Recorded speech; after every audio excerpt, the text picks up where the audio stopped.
अस्सलाम वालेकुम व्यूअर्स, आज के इस वीडियो में हम जो टॉपिक डिस्कस करने जा रहे हैं order 41 appeals from original decree का, वो है इसका थर्ड पार्ट जो कि है procedure on admission of appeal. एक बार जब भी किसी अपील का मेमोरेंडम एक्सेप्ट हो जाता है अपीलेंट कोर्ट से, उसके बाद क्या प्रोसीजर जो है कोर्ट फॉलो करती है वो इसमें जो है लिखा हुआ है।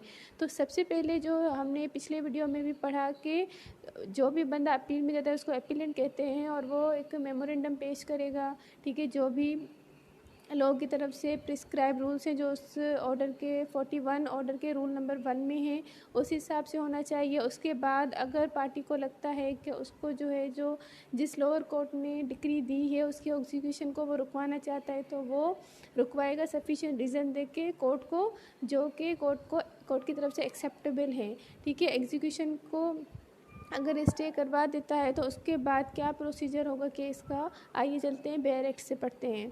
तो इसका रूल 9 से स्टार्ट होता है। रूल 9 क्या कहता है? Registry of memorandum of appeal. जब भी कोई अपील जज पहले रीड करता है, ठीक है, पूरा मेमोरेंडम, और जब उसको लगता है कि अब ये केस चलना चाहिए अपील में तो फिर उसकी रजिस्ट्री करवाता है रजिस्टर में। कैसे?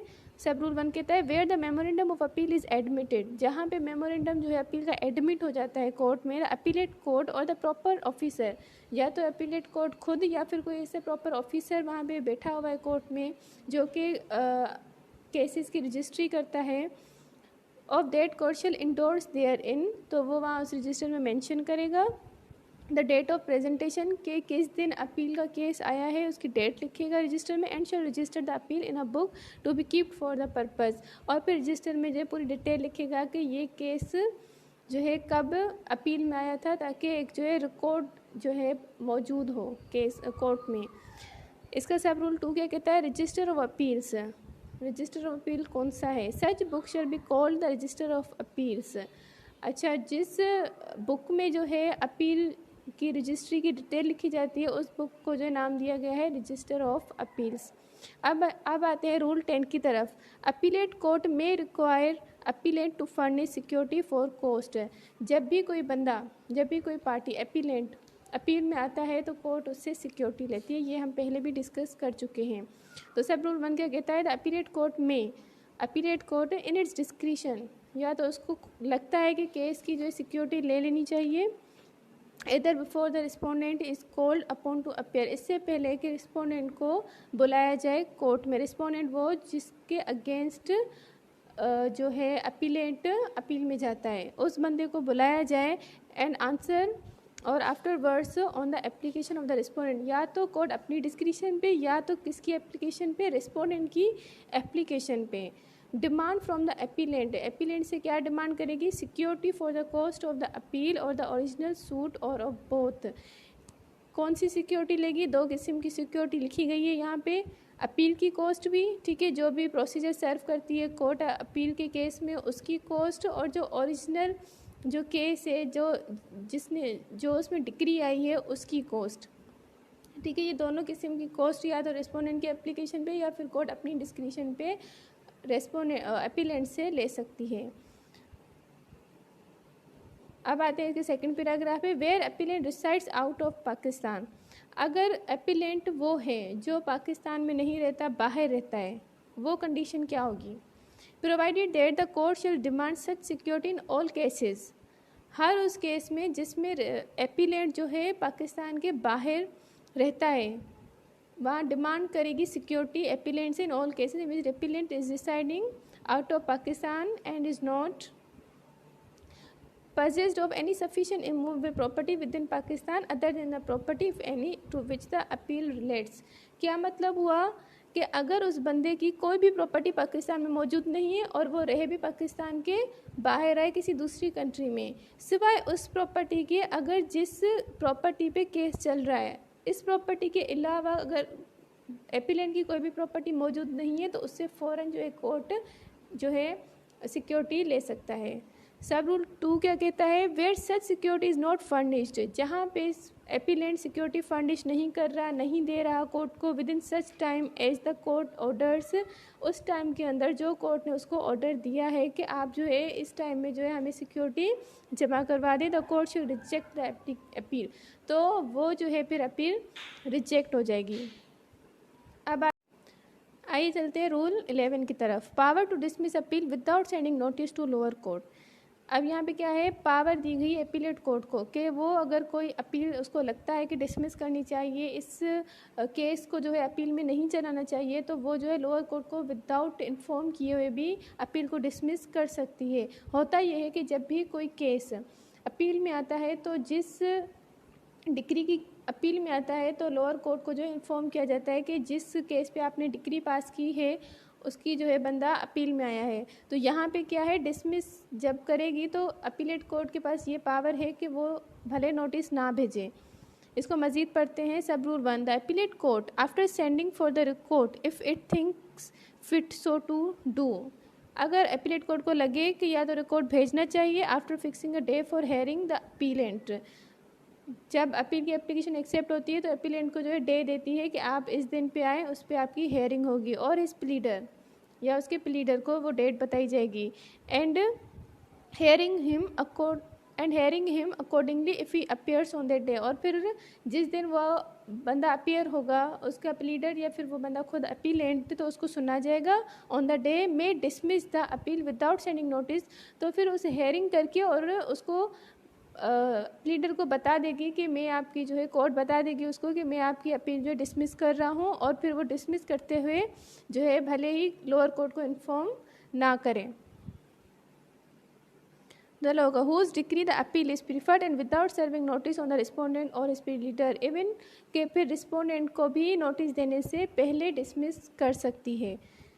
सब रूल 2 क्या कहता है, if on the day fixed, अगर डे फिक्स्ड है और any other day to which the hearing may be adjourn, या तो जो डे फिक्स किया था उस डे पे जो है फिर एडजॉर्न कर दी गई है हेयरिंग, ठीक है, फिर से जो है कोर्ट ने डेट चेंज कर दी है, वहाँ उस जो डे उसने फिक्स किया था उस पर नहीं सुन रही है, एडजॉर्न कर दिया है।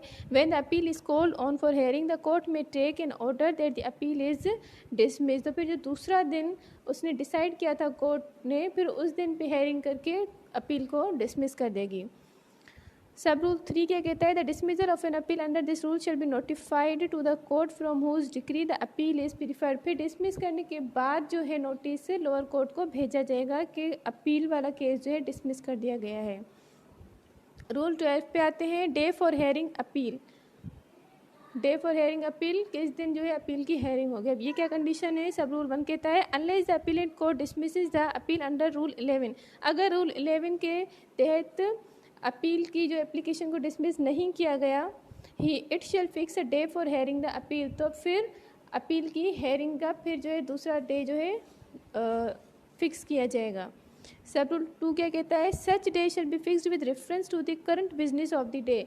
और जो भी डे फिक्स किया जाएगा हेयरिंग का वो कौन सा होना चाहिए, करंट बिजनेस वाला, जिसमें जो है कोर्ट भी ओपन हो और जो है बंदा आ सके, ऐसे नहीं कि कोई छुट्टी वाला दिन है। The place of residence of the respondent, और ये भी देखा जाएगा कि रिस्पोंडेंट कहाँ पे रिसाइड करते हैं, कहाँ पे रहता है, वो कितने दिन में जो है कोर्ट में पहुंच सकता है। तो ये सारा जो है टाइम पीरियड देखते हुए जो है डे फिक्स करेगी। And the time necessary for service of notice of appeal, और जो टाइम लगता है रिस्पोंडेंट को नोटिस भेजने में, तो वो कितना टाइम लगता है, कितने टाइम में नोटिस पहुंच जाएगा और रिस्पोंडेंट भी कोर्ट में आ सकता है। तो 10 दिन, 1 मंथ, जितना भी सारा टाइम कैलकुलेट करके कोर्ट जो है डे फिक्स करेगी। so as to allow the respondent sufficient time to appear and answer the appeal on such day, ताकि रिस्पोंडेंट को टाइम मिल सके कि वो अपील की हेयरिंग में कोर्ट में प्रेजेंट हो सके। Rule 13, appellate court to give notice to court whose decree appeal from. अगर अपील में केस चलता है अपीलेट कोर्ट में, तो वो क्या करेगी, जिस कोर्ट की डिक्री का केस अपील में आया है उसको नोटिस भेजेगी, इन्फॉर्म करेगी कि ये जो है केस अब अपील में चल रहा है। जैसे कि हम पहले भी डिस्कस कर चुके हैं रूल 11 में कि डिसमिस के टाइम पे अपीलेट कोर्ट को पावर है कि वो विदाउट इन्फॉर्म किए हुए रिस्पोंडेंट और लोअर कोर्ट को जो है अपील के मेमोरेंडम को डिसमिस कर दे। लेकिन अगर केस चलाएगी, प्रोसीडिंग स्टार्ट करेगी, तो फिर जो है लोअर कोर्ट को ज़रूर इन्फॉर्म किया जाएगा नोटिस भेज के। इसका सब रूल 2 क्या कहता है, transmission of papers to appellate court. Papers जो है केस के ट्रांसफ़र किए जा रहे हैं अपीलेट कोर्ट को, कैसे, where the appeal is from the decree of a court, the records of which are not deposited in the appellate court. जहाँ पे जो रिकॉर्ड है केस का appellate court को नहीं दिखाया गया, नहीं दिया गया, the court receiving such notice shall send with all practicable dispatch all material papers in the suit. तो वो लोअर कोर्ट जो है नोटिस ले, जब उसको नोटिस मिलेगा अपीलेट कोर्ट की तरफ से कि केस अपील में आया है, तो फिर क्या करेगी लोअर कोर्ट, फ़ौरन उस केस का जो रिकॉर्ड है अपीलेट कोर्ट में भेजेगी. यहाँ पे लिखा है ऑल मटेरियल पेपर्स, ठीक है. और सच पेपर्स एज में भी specially called for bye the appellate court, या फिर ऐसे पेपर्स भी भेजेगी जो अपीलेट कोर्ट स्पेशली जो है कोर्ट को केस को चलाने के लिए मंगवाएगी. सब रूल 3 क्या कहता है? Copies of exhibits in court whose decree appealed from. Copies ली जा रही हैं उस डिक्री की जो अपील में है. Either party may apply in writing to the court from whose decree the appeal is preferred, specifying any of the papers in such court of which he requires copies or made, and copies of such papers shall be made at the expense and given to the applicant. अगर respondent को papers किसी भी case का कोई document चाहिए तो वो application move करके लोअर कोर्ट से जो है ये ले सकता है कि मैं केस की अपील में गया हूँ और मुझे ये पेपर्स रिक्वायर है, आप प्लीज़ जो है मुझे मेरे केस के जो है ये डॉक्यूमेंट्स दें जो मैंने एप्लीकेशन में मेंशन किए हैं.